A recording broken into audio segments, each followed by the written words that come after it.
ಮಾಡಿದರೆ ಯಾರೇ ಆದರೂ ಶಿಕ್ಷೆ ಅನುಭವಿಸಲೇಬೇಕು. SIT ಅವ್ರಿಗೆ ಮತ್ತು ಮಾನ್ಯ ಮುಖ್ಯಮಂತ್ರಿಗಳು ಮನವಿ ಮಾಡುವಂಥದ್ದು, ಆರೋಪ ಇರುವಂಥದ್ದು ಒಂದು ಕಡೆ ಘೋರ ಆರೋಪ ಆದರೆ ಇದನ್ನು ಪೆನ್ ಡ್ರೈವ್ಗೆ ಹಾಕಿ ರಾಜಕೀಯ ಉದ್ದೇಶಕ್ಕೆ ಬಳಸ್ಕೊಂಡಿದ್ದು ಕೂಡ ಅಪರಾಧನೇ. ಮತ್ತು ಅವ್ರನ್ನ ಕೋಟ್ಯಾಂತರ ಜನ ನೋಡೋ ಹಾಗೆ ಬೀದಿಗೆ ತಂದಂಥವ್ರು ಯಾರು? ಇವರಿಬ್ಬರ ಮೇಲೂ ಕೂಡ ಕ್ರಮ ಆಗಬೇಕು. ಅಂದರೆ ಎಲ್ಲ ನಿಟ್ಟಿನಲ್ಲೂ ತನಿಖೆ ಆಗಬೇಕು ಅಂತ ಆಗ್ರಹಿಸ್ತೀರಿ? ಖಂಡಿತವಾಗಿ ಇದು ಎಲ್ಲ ನಿಟ್ಟಲ್ಲೂ ಆಗಬೇಕು, ಇದನ್ನು ಒತ್ತಾಯ ಮಾಡ್ತಾ ಇದ್ದೀವಿ. ಪ್ರಸ್ತುತ ರಾಜಕಾರಣದಲ್ಲಿ ನೈತಿಕತೆ ಅನ್ನೋದು ಕುಸಿತಾ ಇದೆಯಾ ಸರ್? ಅದಕ್ಕೆ ಸ್ವಲ್ಪ ಈಗ ರಾಜಕೀಯದಿಂದ ದೂರ ಆಗಬೇಕು ಅಂತ ಯೋಚನೆ ಮಾಡ್ತಾ ಇದ್ದೀನಿ. ಪೆನ್ ಡ್ರೈವ್ ವಿಚಾರವಾಗಿ ಸಾಕಷ್ಟು ರಾಜಕೀಯ ಚರ್ಚೆಗಳು ನಡೀತಾನೆ ಇದ್ದಾವೆ, ರಾಜ್ಯ ಮಟ್ಟದಲ್ಲಿ, ರಾಷ್ಟ್ರ ಮಟ್ಟದಲ್ಲಿ ಕೂಡ. ಈ ಸಂಬಂಧ ನಾನೀಗ ಮಾಜಿ ಸಚಿವರಾದಂಥ ಸಾರಾ ಮಹೇಶ್ ಅವ್ರನ್ನ ಮಾತಾಡ್ತೀನಿ. ಸರ್, ಸಾಕಷ್ಟು ಚರ್ಚೆ ಆಗ್ತಿದೆ, ಪಕ್ಷದ ಒಳಗಡೆನೂ ಕೂಡ ಸಾಕಷ್ಟು ತೀರ್ಮಾನಗಳಾಗಿದೆ, ಅವ್ರನ್ನ ಅಮಾನತು ಮಾಡಿದ್ದೀರಿ, ಏನೆಲ್ಲ ಸರ್ ವಿಷಯ ಏನಿದು? ಮೇಲ್ನೋಟಕ್ಕೆ ಅವ್ರ ಮೇಲೆ ಆರೋಪ ಇರೋದ್ರಿಂದ ನೆನ್ನೆ ಕುಮಾರಣ್ಣರವರ ನೇತೃತ್ವದಲ್ಲಿ ಕೋರ್ ಕಮಿಟಿ ಸಭೆ ಕರೆದು ಅಮಾನತು ಮಾಡಿದ್ದಾರೆ. ಬಟ್ ತಪ್ಪು ಮಾಡಿದರೆ ಯಾರೇ ಆದರೂ ಶಿಕ್ಷೆ ಅನುಭವಿಸಲೇಬೇಕು. ಆದರೆ ನಮ್ಮದು ತೆನೆ ಹೊತ್ತ ಮಹಿಳೆ ಚಿಹ್ನೆ. ನಾವು ಹೆಣ್ಮಕ್ಳಿಗೆ, ತಾಯಂದ್ರಿಗೆ ಹೆಚ್ಚು ಗೌರವ ಕೊಡುವಂಥ ಒಂದು ಸಂಸ್ಕೃತಿ ಇರ್ತಕ್ಕಂಥ ಪಕ್ಷ. ದೇವೇಗೌಡ ಸಾಹೇಬರು ಅವರ ರಾಜಕೀಯ ಜೀವನದಲ್ಲಿ ಎಂದೂ ಕೂಡ ಒಂದು ಕಪ್ಪು ಚುಕ್ಕಿ ಇಲ್ಲದೆ ಇರ್ತಕ್ಕಂಥ ಮನುಷ್ಯ. ಯಾವುದೇ ತಂದೆ ತಾಯಂದರು ಈಗ ನಾನು ತಪ್ಪು ಮಾಡಿದ್ರೆ ನಮ್ಮ ತಂದೆ ಕಾರಣ ಅಲ್ಲ. ವೈಯಕ್ತಿಕ ಜೀವನಗಳಿಗೂ ಸಾರ್ವಜನಿಕ ಜೀವನಗಳಿಗೂ ವ್ಯತ್ಯಾಸ ಇರ್ತದೆ. ಆದರೆ ಆ ವ್ಯತ್ಯಾಸವನ್ನು ಎದುರಾಳಿಗಳು ಅರ್ಥಕೊಂಡಿಲ್ವಾ ಅಂತ, ಅಥವಾ ಬೇಕು ಅಂತಲೇ ಮಾಡ್ತಾ ಇದ್ದಾರೆ ಅಂತ? ಅವರು ಯಾರೇ ತಪ್ಪು ಮಾಡಿದಾಗಲೂ ಸಾರ್ವಜನಿಕ ಜೀವನದಲ್ಲಿ ಎಚ್ಚರಿಕೆಯಾಗಿರಬೇಕಾದ್ದು ನಮ್ಮೆಲ್ಲರ ಜವಾಬ್ದಾರಿ. ಬಟ್ ಆರೋಪ ಸಾಬೀತಾಗೋವರೆಗೆ ನಾವು ಕ್ರಮ ತಗೊಂಡಿದ್ದೀವಿ.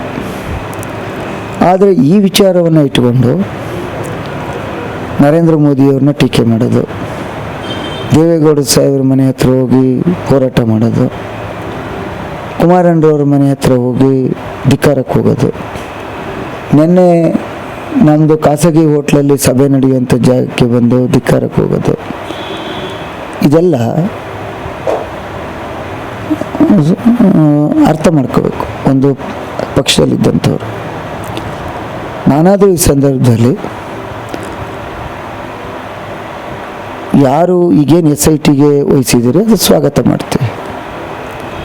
ಬಟ್ SIT ಅವ್ರಿಗೆ ಮತ್ತು ಮಾನ್ಯ ಮುಖ್ಯಮಂತ್ರಿಗಳು ಮನವಿ ಮಾಡುವಂಥದ್ದು, ಇದು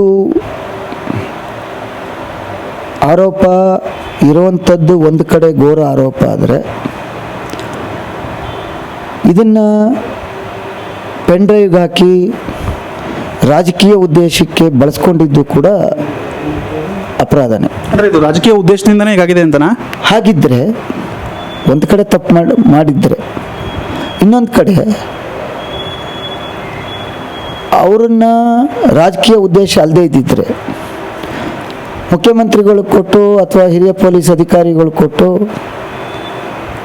ಅಥವಾ ನ್ಯಾಯಾಲಯದ ಗಮನಕ್ಕೆ ತಂದು ಗೌಪ್ಯವಾಗಿ ಅವ್ರ ಮೇಲೆ ಕ್ರಮ ಜರುಗಿಸಬೇಕಾಗಿತ್ತು.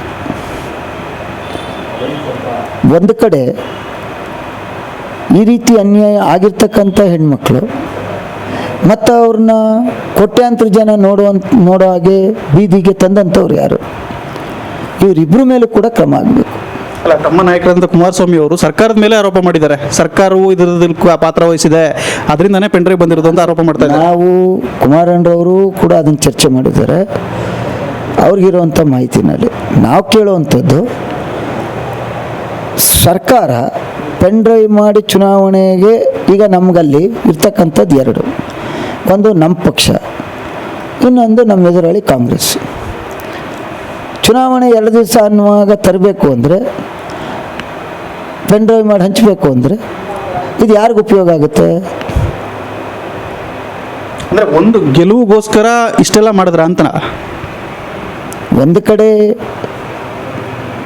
ಕ್ಷಮಿಸಲಾರದೆ ಇರುವಂಥ ತಪ್ಪ ಇವ್ರು ಮಾಡಿದ್ರೆ ಯಾರ ಮೇಲೆ ಆರೋಪ ಇದೆ, ಅದೇ ರೀತಿ ಒಂದು ರಾಜಕಾರಣದ ಉದ್ದೇಶಕ್ಕೋಸ್ಕರ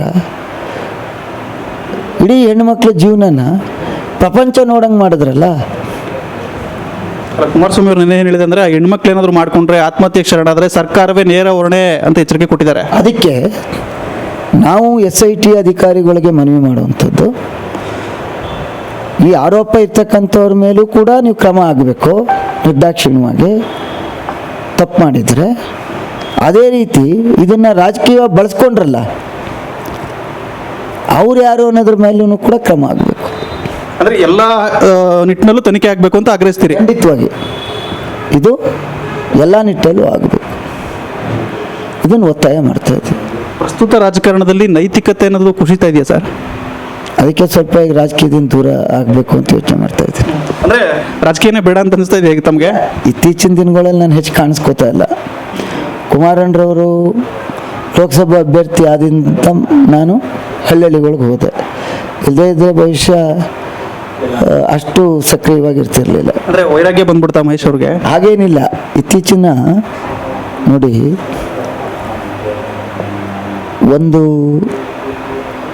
ಒಂದು ಕಡೆ ಹೆಣ್ಣು ಮಕ್ಕಳ ಜೀವನಗಳ ಮೇಲೆ ಚೆಲ್ಲಾಟ ಆಡಿರ್ತಕ್ಕಂಥ ಆರೋಪ ಒಂದು ಕಡೆ ಆದರೆ, ಯಾರು ಹೆಣ್ಣು ಮಕ್ಕಳನ್ನು ರಕ್ಷಣೆ ಮಾಡಬೇಕು, ಅವರ ಮಾನ ಗೌರವಗಳನ್ನು ರಕ್ಷಣೆ ಮಾಡಬೇಕು, ಅವ್ರುಗಳೇ ಒಂದು ರಾಜಕೀಯ ವ್ಯವಸ್ಥೆಗೋಸ್ಕರ ಇಡೀ ಅವರ ಜೀವನವನ್ನು ಪ್ರಪಂಚ ನೋಡೋ ರೀತಿ ಖಾಸಗಿ ಬದುಕನ್ನು ಮಾಡಿದ್ರಲ್ಲ.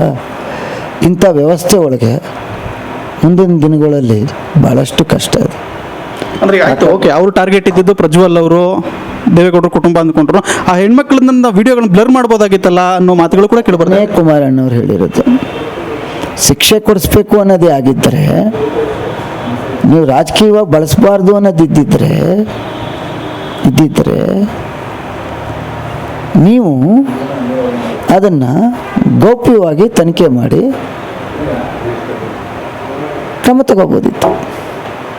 ಮಹಾನಾಯಕರ ಕೈವಾಡ ಕೂಡ ಇದೆ ಅಂತ ನೇರವಾಗಿ DK ಶಿವಕುಮಾರ್ ಮೇಲೆ ಆರೋಪ ಮಾಡ್ತಾ ಇದ್ದಾರೆ. ಅದು ಕುಮಾರಣ್ಣರವರು ಮಾಹಿತಿ ಇದೆ, ಅದರಿಂದ ಮಾತಾಡಿದ್ದಾರೆ. ಕೊನೆಯದಾಗಿ ಮುಖ್ಯವಾಗಿ 15 ಜನ JDSನ ಶಾಸಕರು JDSನಿಂದ ಆಚೆ ಬರಲಿಕ್ಕೆ ನಿರ್ಧಾರ ಮಾಡಿದ್ದಾರೆ, ಆಚೆ ಬರ್ತಾರೆ ಅಂತ ಕೆಲವು ಕಾಂಗ್ರೆಸ್ ಮುಖಂಡರು ಹೇಳ್ತಾ ಇದ್ದಾರೆ ಸರ್. ಏನು ವಿಚಾರ ಇದು? ಹೊಸ ವಿಚಾರ? JDS ಭಾಳಷ್ಟು ನಾಯಕರುಗಳು ನಾನಾ ಕಾರಣಕ್ಕೆ ಹೋಗಿದ್ದಾರೆ. ಅದೇ JDS ಜೀವಾಳ್ವೆ ನಿಷ್ಠಾವಂತ ಕಾರ್ಯಕರ್ತರು, ಒಬ್ಬರು ಕೂಡ ಯಾರನ್ನು ಆ ಥರದ ನಮ್ಮ ಶಾಸಕರುಗಳಿಲ್ಲ. ಇದನ್ನು ಭಾಳ ದಿವಸದಿಂದ ಹೇಳ್ತಾ ಇದ್ದಾರೆ, ಅವ್ರ ಆಸೆ ಈಡೇರಲ್ಲ ಅನ್ನೋಂಥದ್ದು ನಮ್ಮೆಲ್ಲರಿಗೂ ಗೊತ್ತಿರುವಂಥ ವಿಷಯ. Thank you. ಇದಿಷ್ಟು ಮಾಜಿ ಸಚಿವರಾದಂತಹ ಸಾರಾ ಮಹೇಶ್ ಅವರ ಮಾತಾಗಿತ್ತು. SIT ತನಿಖೆ ಎಲ್ಲ ಆಯಾಮಗಳಲ್ಲೂ ನಡೀಬೇಕು, ತಪ್ಪಿತಸ್ಥರು ಯಾರೇ ತಪ್ಪು ಮಾಡಿದ್ರು ಅವರಿಗೆ ಸೂಕ್ತ ಶಿಕ್ಷೆ ಆಗಬೇಕು. ಇದನ್ನು ರಾಜಕಾರಣಕ್ಕೆ ಬಳಸ್ಕೊಂಡವರು, ಸಾವಿರಾರು ಹೆಣ್ಣುಮಕ್ಕಳ ತೇಜೋವಧೆಗೆ ಮುಂದಾಗಿರುವಂಥವ್ರು ಎಲ್ಲರಿಗೂ ಕೂಡ ಶಿಕ್ಷೆ ಆಗಬೇಕು ಅನ್ನುವಂಥದ್ದು ಅವರ ಒಟ್ಟಾರೆ ಅಭಿಪ್ರಾಯವಾಗಿತ್ತು. ಕ್ಯಾಮರಾ ಪರ್ಸನ್ ರವಿ ಜೊತೆ Kendaganna GB Sargur, Indian TV, Mysuru.